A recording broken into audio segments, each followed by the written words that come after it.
Nah, sahabat bonsai, jadi untuk dua bahan bonsai yang tadi adalah bonsai dari sancang ori tanpa ada okulasi dan programan, dan ini adalah bahan dari akar ya.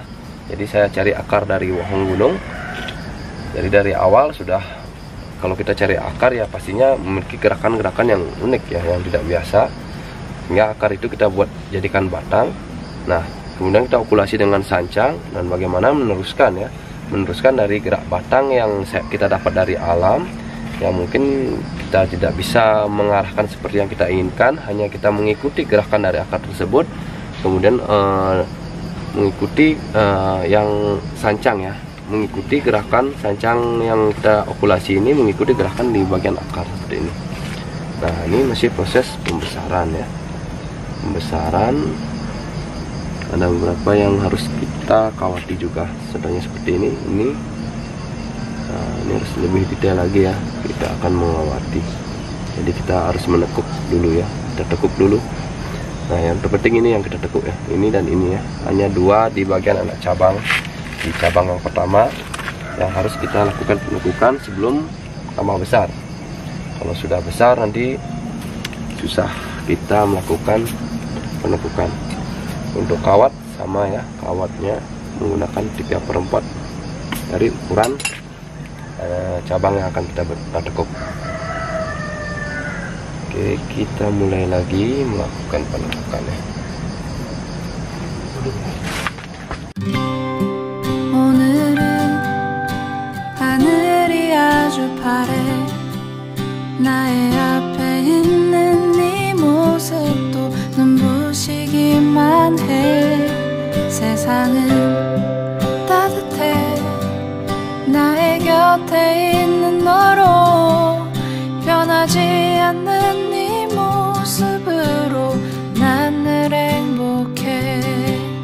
우리 같이 한 시간들 때론 힘든 적도 있어.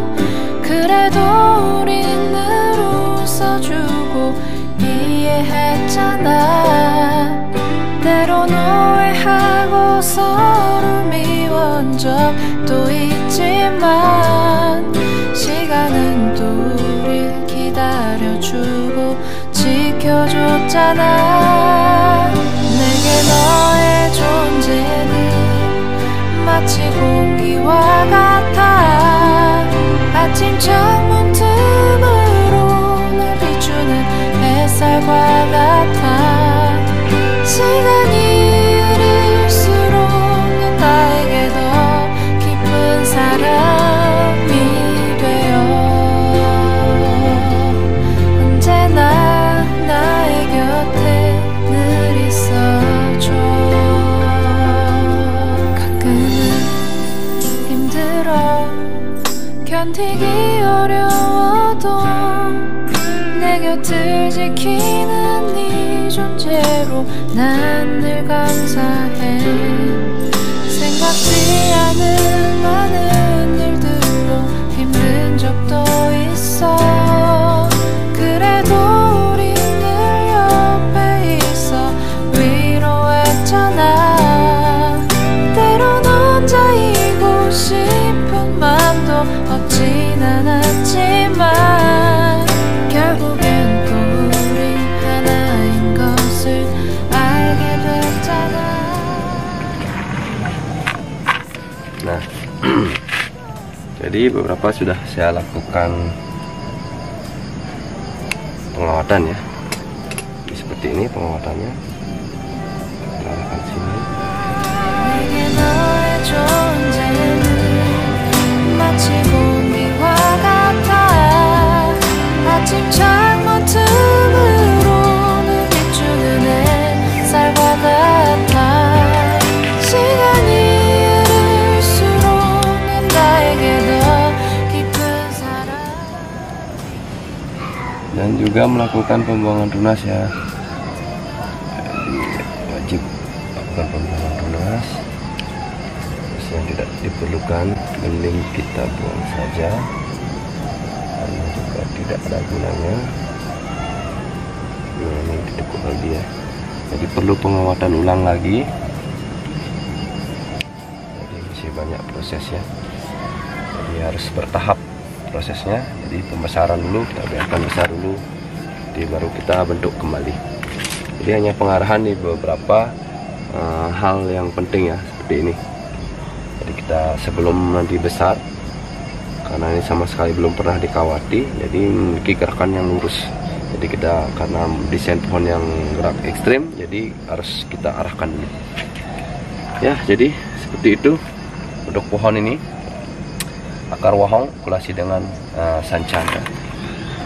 Nah, oke, kita ambil pohon yang berikutnya.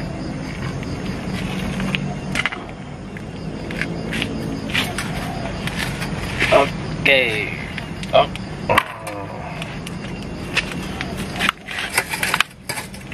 Teman-teman, jadi untuk pohon yang berikutnya, nah ini namanya pohon akar ya, akar wahong kulasi dengan sancang. Kulasinya sebesar ini sudah lumayan lama pohonnya. Kemudian kita akan buka kawat dulu ya. Ini ada kawat yang sudah hampir masuk, yang akan membuat pohon ini patah. Sebelum patah, kita kurangi daun dulu,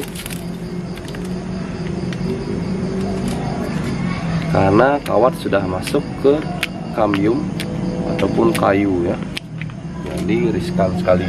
Jadi mending daunnya kita pangkas dulu, apalagi kalau musim hujan ataupun saat penyiraman, daunnya basah lebih berat patah jadinya.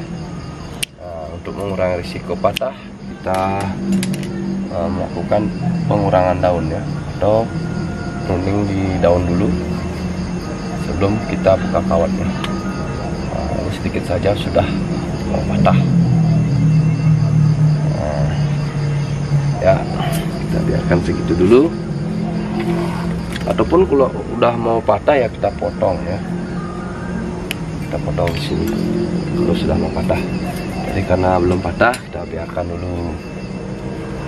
Kemudian ini pemelepasan kawat lagi, jadi seminggu atau 2 minggu sudah masuk ya, karena pertumbuhan yang bagus, karena pohon ini lumayan subur. Karena kemarin saya ganti media dan saya pupuk kembali, lumayan kesuburannya ya. Oke, kalau yang di los itu cepat sekali ya, cepat sekali pembesarannya. Namun yang tidak kita pangkas seperti ini, tidak kita los, jadi lumayan lambat ya pertumbuhannya. Jadi itu bedanya ya kalau mengelos dengan potongan atau kita biarkan los pucuknya seperti itu. Nah, jadi pengurangan tunas jika sudah tumbuh tunas dengan baik ya, jadi sekitar 10 cm 5 cm, saya akan melakukan pemilihan tunas ya. Jadi tidak saya biarkan semua tunas tumbuh agar fokus ya. Dan saya juga melakukan pemotongan kalau tunas ini tidak kita perlukan. 3 tunas saja tumbuh, pasti nanti akan hasilnya lebih cepat. Kemudian kita buka kawat lagi. Nah, kalau yang ini juga kalau mau patah, jadi kita harus buang dulu daunnya. Waduh, patah beneran. Nah, jadi kita harus buang daunnya, takutnya karena sudah masuk ke kambium. Ini padahal baru kemarin ya, saya melakukan baru seminggu 2 mingguan ya melakukan penekukan, tapi sudah cepat sekali membesar ya. Jadi cepat masuk ke kambium sehingga melukai dari kayunya. Jadi harus cepat-cepat kita buka kawat. Nah, jadi kenapa kontennya hanya itu saja? Karena sangat cepat prosesnya ya.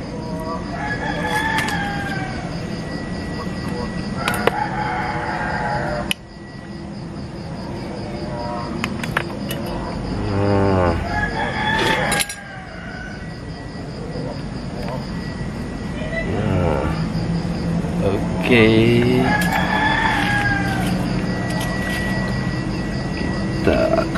putih tunas.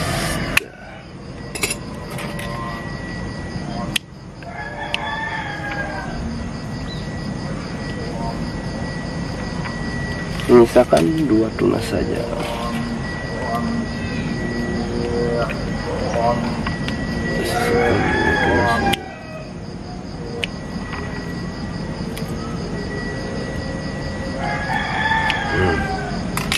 Oke, yang ini kita biarkan dulu kawatnya. Yang ini juga kita biarkan dulu kawatnya karena belum masuk ke kayu. Takutnya jika kita buka nanti kembali ya. Jadi jika sudah masuk ke kamium baru kita lepas. Nah, pohonnya kira-kira seperti ini. Nah, jadi pohon bonsai dari akar wahong yang saya cari di alam. Di awal saya temukan tergeletak dan tidak ada yang menginginkan, artinya hanya dibuang sia-sia. Namun setelah saya tanam dan umurnya mungkin sekitar setahunan, sudah seperti ini, memiliki gerakan yang unik, yang aneh, gerakan-gerakan yang tidak biasa dari pohon bonsai, dan gerakan batang, gerakan cabang ke bawah, dan ini nanti kita buat mahkota ya. Nah, namun ini kita biarkan dulu.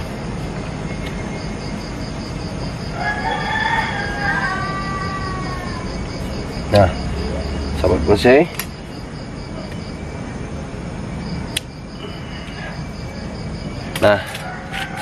mungkin di video kali ini hanya itu saja. Jadi hanya mereview dan juga melakukan koreksi, pembenahan, ataupun yang biasa disebut dengan pemrosesan ya dalam membuat bonsai. Jadi tidak hanya ditanam, dibiarkan, tapi tetap dikontrol, pengelosannya dikontrol, titik tumbuh tunasnya juga dikontrol. Itu dapat menyebabkan atau membuat proses bonsainya akan lebih cepat. Tetap dijaga kesuburannya, tetap disiram juga ya, jangan lupa untuk disiram, jaga kesehatannya seperti penyemprotan menggunakan insektisida. Jadi banyak hal yang perlu diperhatikan dalam membentuk atau membuat bonsai atau memproses bonsai dari awal atau dari nol ya. Jadi tidak segampang itu. Makanya pohon bonsai itu yang sudah bagus, yang sudah jadi, harganya mahal. Kenapa mahal? Karena prosesnya yang mahal, alat-alatnya yang mahal, dan juga proses yang sangat lama sekali, bisa bertahun-tahun. Jadi memang bonsai itu harus mahal. Sampai jumpa di video saya berikutnya. Salam bonsai.